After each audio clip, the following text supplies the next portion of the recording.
उमेदवारांच्या प्रचारार्थ नमस्कार चौक मध्ये होणाऱ्या सभेला या ठिकाणी उपस्थित असलेले आमचे सहकारी आमदार तुषार राठोडजी, सन्मान्य अण्णाभाऊ साठे यांचे वंशज आमचे मित्र सचिन साठे, आमदार जितेश अंतापूरकर, आमचे ॲडव्होकेट सुभाष कल्याणकर, व्यंकटराव कल्याणकर, जगदीश पाटील भोशीकर, लक्ष्मण जाधव, माणिक जाधव, उमेश सरोदे, श्रावण भिलवंडे, गंगाधर कवळे, बालाजी बच्चेवार, वणसकर सर, मनोहर पवार, चक्रधर कोकाटे, आकाश पवार इच्छुक उमेदवार होते, भालचंद्र पवळे होते, कीर्ती पांडे ज्यांनी अपक्ष होते परंतु पाठिंबा या ठिकाणी घोषित केला. जोरदार टाळ्यांनी कीर्तीताईंचं या ठिकाणी आपण अभिनंदन करूया. उमेदवार आमच्या सरिता उमेश पवळे, सदाशिव शंकर पुरी, मीना मारुती वाघ आणि श्रीराम, जय श्रीराम दत्ता कोकाटे. आज या सभेमध्ये एवढ्या मोठ्या प्रमाणावर सहभागी झालेल्या माझ्या सर्व लाडक्या बहिणी, माता भगिनी, गावातील सर्व या परिसरातील प्रतिष्ठित नागरिक, बंधू भगिनी आणि सहकारी मित्रांनो, आपल्या सर्वांना जय श्रीराम. कॅमेरा लावला की आपल्या सर्वांचे मी मनपूर्वक अभिनंदन करतो, आभार मानतो. एवढ्या मोठ्या प्रमाणावर या ठिकाणी आज भाजपाच्या उमेदवारांना समर्थन देण्याकरता आपण उपस्थित झाला. आपली उपस्थिती या भागाचं विकासात्मक प्रतिनिधित्व करायचं किंवा आगामी काळात त्यांचं भविष्य या आपल्या सर्वांच्या आशीर्वादामुळे 5 वर्षाकरता आपले काम करणारे सर्व सहकारी आहेत. आणि त्यात आमचे पवळे आणि पुरी हे जुने उमेदवार आहेत. जुने म्हणजे आपण जाणतात त्यांना, त्यांचं काम आपण पाहिलेलं आहे. या परिसरातील समरस्ते आहेत. आणि आमच्या मारुती वाघ यांच्या पत्नी मीना मारुती वाघ आणि आमचे दत्ता कोकाटे, श्रीराम दत्ता कोकाटे, ही सगळी नवीन टीम, IPL ची टीम घेऊन आम्ही आपल्या समोर आलेलो आहे. जोरदार षटकार चौकार मारल्याशिवाय या भागाच्या विकासाला गती येणार नाही. या विचाराने प्रेरित होऊन ते काम करण्याकरता अतिशय तळमळीने आपल्या समोर आपण आशीर्वाद द्या. दुसऱ्या दिवशी कामाला लागतील. लोकांना वेळ नाहीये. 5 वर्ष म्हणजे एवढ्या झपाट्याने जातील तर कामं सुद्धा त्या झपाट्याने झाली पाहिजे, किंवा लवकर झाली पाहिजे. कामं अडवू नयेत, आणि अडवली तर त्याला आडवा करण्याचं काम केल्याशिवाय राहणार नाही. मला मुद्दा त्यामुळे या भागाला गती देण्याचं काम, विकासाला, ही आमच्या सर्वांची जिम्मेदारी आहे. आपण पाहतोय या परिसरात ज्वलंत प्रश्न माझ्या समोर आहेत, मला माहिती आहे. आमचे दत्ता भाऊंनी मला सांगितलं, पवळेने सांगितलं, कोकाटेने सांगितलं की साहेब या भागातून पाणी असं वरून वाहत येतं. मी पाहिलं तर मला माहिती आहे, माझं ऑफिस बाजूलाच आहे. त्यामुळे पाणी 3-3 फूट ऑफिसमध्ये आलं होतं आमच्याकडे, 3-3 फूट पाणी. मी स्वतः या जागेत फिरलो, वर केशवनगर आणि त्या सगळ्या भागामध्ये फिरलो. असं पाणी वरून येतं आणि त्या पाण्याला निचरा होत नसल्यामुळे हे पाणी आमच्याकडे आपल्या हॉटेलमध्ये, आमच्या शोरूममध्ये, तिकडे घरामध्ये 3 फुटापर्यंत पाणी गेलेलं आहे. पाऊस वाढलाय, पावसाचं प्रमाण वाढलेलं आहे. आणि कोणीतरी म्हणतो आम्ही नाले दिले, पैसे मंजूर केले. किती पैसे मंजूर झाले?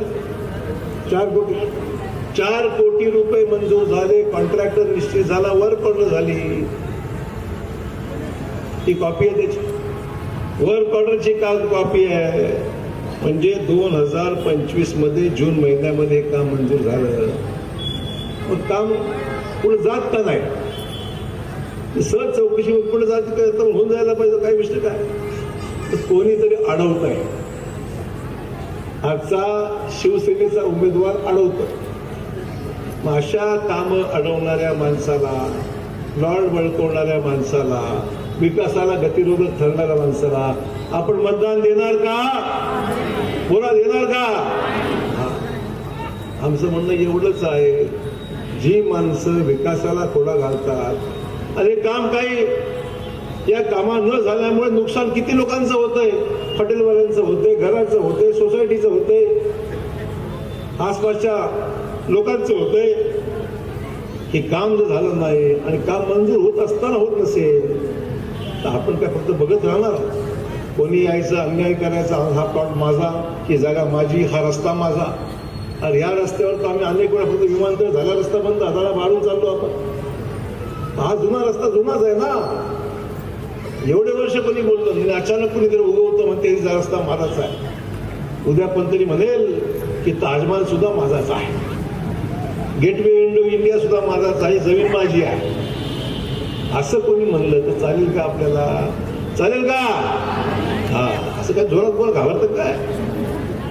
चिंता करू नका, घाबरू नका. मैं आपके साथ हूं, मैं हूं ना आपके साथ.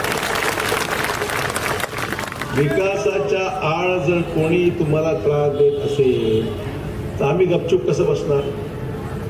बसायचंय का? आणि त्याला समर्थन कोण करत आहे? अशा व्यक्तीला राजकीय समर्थन कोणाचं आहे? तर आमच्या इथल्या आमच्या सहकारी मित्र, आमचे मित्रच आहेत, शिवसेनेमध्ये आहेत, आमदार आहेत, त्यांचं समर्थन आहे. त्यांनी खुलासा करावा का? होत नाही मग त्यांनी खुलासा केला पाहिजे. लोकांची घरं नष्ट होत आहेत, कामं थांबवतात. राजाश्रय का? अशा लोकांना राजाश्रय का द्यायचा? हा खरा प्रश्न आज आमच्या समोर आहे. म्हणून मला एवढं सांगायचं आहे मित्र, नांदेडचा विकास निरंतर झाला पाहिजे.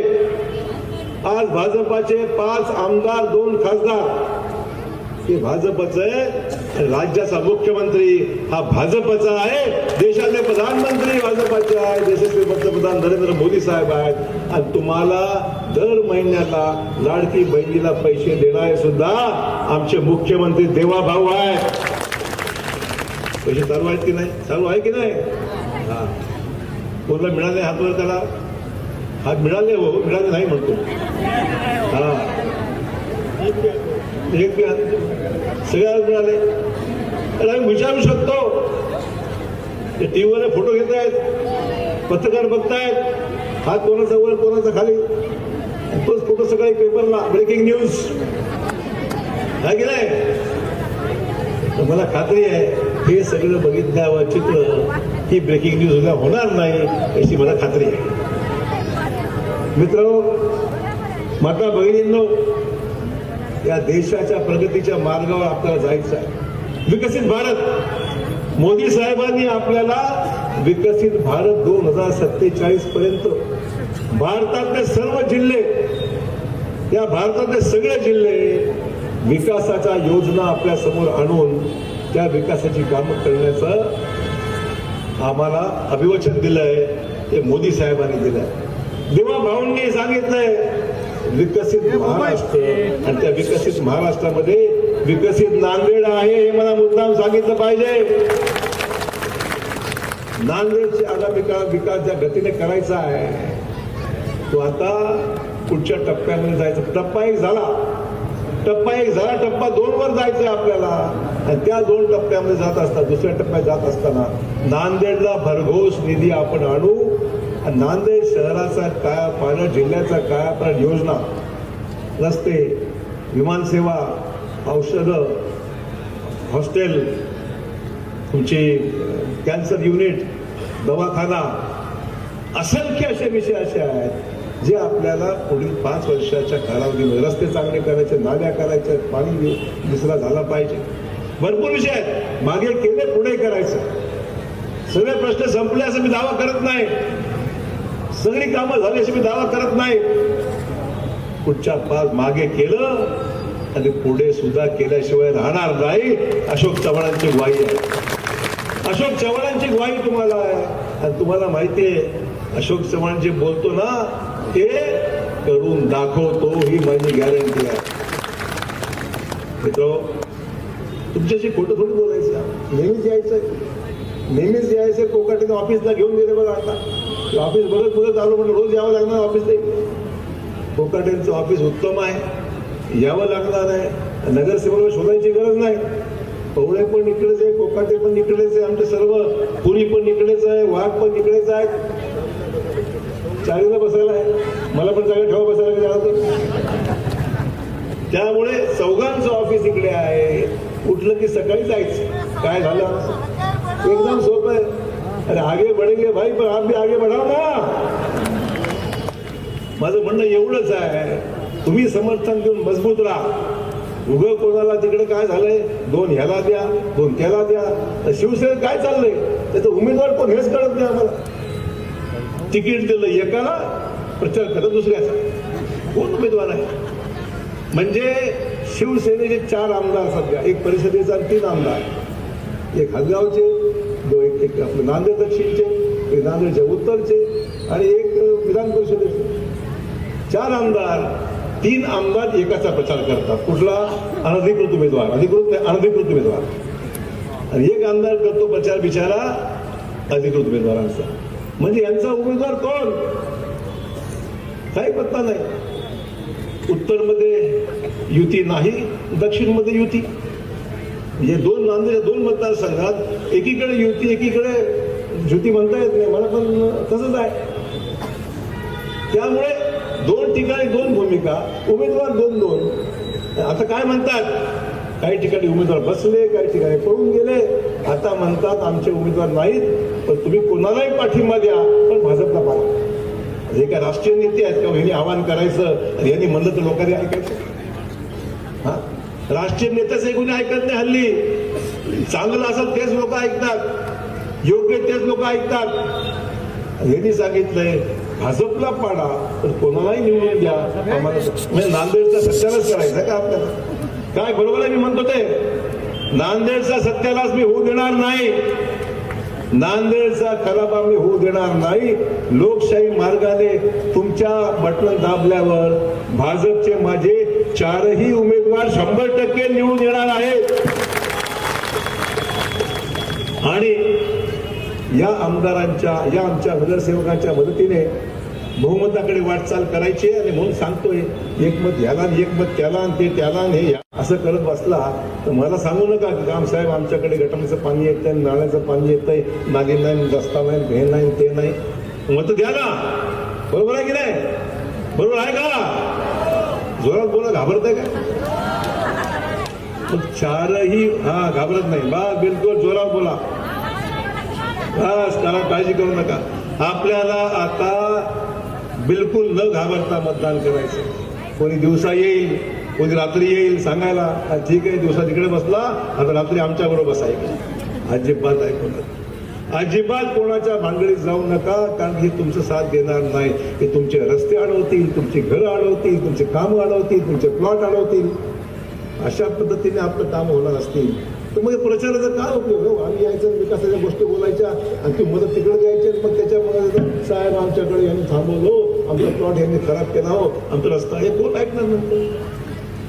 ज्याला निवडून द्याल तर जबाबदारी घ्यावी लागेल. आणि म्हणून मला एवढं सांगायचं आहे, नसत्या लोकांच्या नादी लागायची गरज नाही.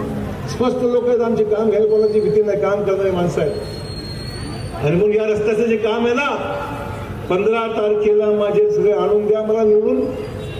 16 तारखेला मी येतो रस्त्याचं काम सुरू करा.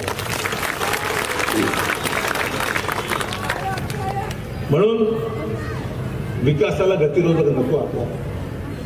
मला आनंद आहे की आज आमचे राठोड साहेब या ठिकाणी आलेले आहेत. आमदार तुषार राठोड जोरदारपणे काम करणारे, मुख्यमंत्री आमच्या बंजारा समाजाचे सिनियर आमदार आहेत, 3 टर्मचे आमदार आहेत. ते आज आपल्याकडे आलेला आपल्या विनंती करण्याकरता. आज आपण यवतमाळला आपल्या कोरादेवीला नागारा भवन बांधतोय.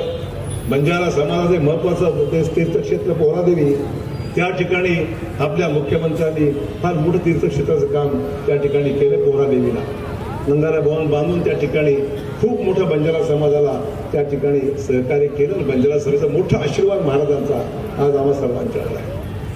काम करणारे, मेहनत करणारे आमचे तुषार राठोड भाई आहेत. आमचे सचिन भाऊ, अण्णाभाऊ साठेंनी लोकशाहीर अण्णाभाऊ साठे आजही लोक आदराने नाव घेतात. त्यांना महाराष्ट्र विसरलेला नाही, भारत देश विसरलेला नाही आहे.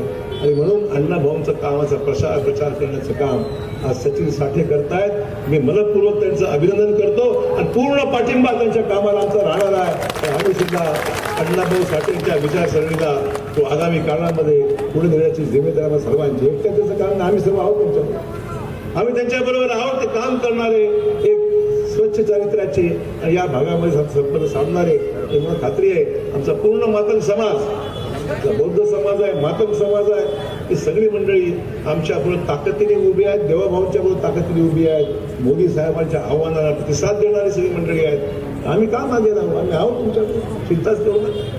तर तुम्हाला सुद्धा समजलं पाहिजे, जे काम करतो त्याला ताकद दिली पाहिजे, जी भूमिका घेतो त्याला ताकद दिली पाहिजे. सामाजिक समता निर्माण करण्याचं काम, विषमता दूर करून सर्वांना सोबत घेण्याची भूमिका आम्हा सर्वांची आहे. ही शिकवण आम्हाला आमच्या नेतृत्वाने दिलेली आहे. मोदी साहेबांचं नांदेडला खूप मोठं मदत करण्याची भूमिका आहे. आम्ही कुठले काम अडत नाहीत. आज नांदेडच्या विकासाला सुद्धा विकसित महाराष्ट्रामध्ये जी कामं होणार आहेत, आम्ही मुख्यमंत्र्यांना सांगितलं, साहेब मोठी कामं जरी झाली तर लहान कामं अद्याप कुठे कमी जास्त प्रमाणात आहेत. कुठे नाली नाही, कुठे रस्ता नाही, कुठे पाणी नाही, कुठे विजेचा प्रश्न आहे. त्यांनी मला सांगितलं, अशोक चिंता करू नका. केंद्र सरकारची, राज्य सरकारची भूमिका आहे की महाराष्ट्रातली जी विकसित शहर आहेत, पुढे येणारी शहर आहेत, आज मराठवाड्यामध्ये संभाजीनगरमध्ये, नंतर नांदेड, लातूर, हिंगोली, ही शहरं आता मोठी होत चालली आहेत, विस्तार होत चाललाय, घरं बांधण्यात आलेली आहेत. घरं सुद्धा चांगली व्हावीत. प्रधानमंत्री आवास योजनेची कामं होत आहेत. अशा शहरांना गल्ली बोळातली लहान लहान राहिलेली कामं पूर्ण करण्याकरता सुद्धा आम्ही वेगळ्याने पैसे देणार आहोत. ते मुख्यमंत्र्यांनी सुद्धा भाषणात सांगितलं. आणि त्याचबरोबर आपल्याला मला हे सांगितलं पाहिजे, परवाच्या भाषणामध्ये मुख्यमंत्र्यांनी अतिशय महत्वपूर्ण निर्णय घेतला की ज्या सरकारी जागेवर सुद्धा आमची जुनी माणसं वास्तव्य करत आहेत, जागा जागेवर नाही, जागा मालकीची नाही, पण त्या जागेवर घर बांधता येत नाही, कारण ती जागा मालकीची नाही. जागा मालकीची नसल्यामुळे प्रधानमंत्री आवास योजना किंवा अन्य कुठली योजना फायदा घेत नाही. मुख्यमंत्र्यांनी घोषणा केली की त्या जागेवर ज्यांची घरं आहेत पण जागा मालकीची नाही, ती जमीन सुद्धा तुमच्या नावावर विनामूल्य करण्यात येईल. एवढा मोठा निर्णय आहे. जागेचे मालक तुम्ही होणार, PR कार्ड तुम्हाला मिळणार. आणि त्यामुळे मला या ठिकाणी मुद्दाम सांगायचं आहे, हे सगळं करत असताना माझ्या हिंदू बांधवांना, माझ्या मुस्लिम बांधवांना मला आवाहन करायचं आहे, यासोबत मुख्य प्रवाहामध्ये काम करू आपण. की जिल्ह्याचं काम आहे, शहराचं काम आहे. मला सांगायला अभिमान आहे की मुदखेड नगरपालिकेमध्ये आम्ही 7 मुस्लिम बांधवांना भाजपची तिकीट त्यांनी मागितली, आम्ही दिली. त्यापैकी 3 लोक भाजपचे चिन्हावर मुस्लिम समाजाचे निवडून आणले लोकांनी. आणि मोठं परिवर्तन आहे. नांदेडमध्ये सुद्धा ठिकठिकाणी स्वागत होत आहे. गल्ली बुडात आम्ही गेलो, कॉलनीमध्ये गेलो, लोक देत आहेत साथ. मुस्लिम बोलले, साहब हम आपके साथ में रहेंगे, विकास हमें चाहिए, विकास चाहिए हमें. ही भूमिका घेऊन आमचे मुस्लिम बांधव, दलित बांधव सर्व एकच भूमिका आहे, हमको चाहिए विकास. आम्हाला आपला एजेंडा जो आहे तो विकासाचा एजेंडा आहे. बाकीचे आपण पाहिले जाहीरनामे, शिवाय शाप देणारे वाळनामे, म्हणजे राष्ट्रवादीच्या जाहीरनाम्याची 16 पानं आणि त्या 16 पानापैकी 8 पानावर फक्त अशोक चव्हाण हा एकच शब्द, दुसरं काहीच नाही. आणि त्यांच्या जाहीरनाम्यामध्ये आमचा विरोध, आनंदाची गोष्ट म्हणजे माझं नेतृत्व त्यालाही मान्य आहे, त्यालाही मानलं माझं नेतृत्व, माझं नाव त्यांच्या जाहीरनाम्यामध्ये येतं. तिथे काँग्रेसला तर काही राहिलंच नाही.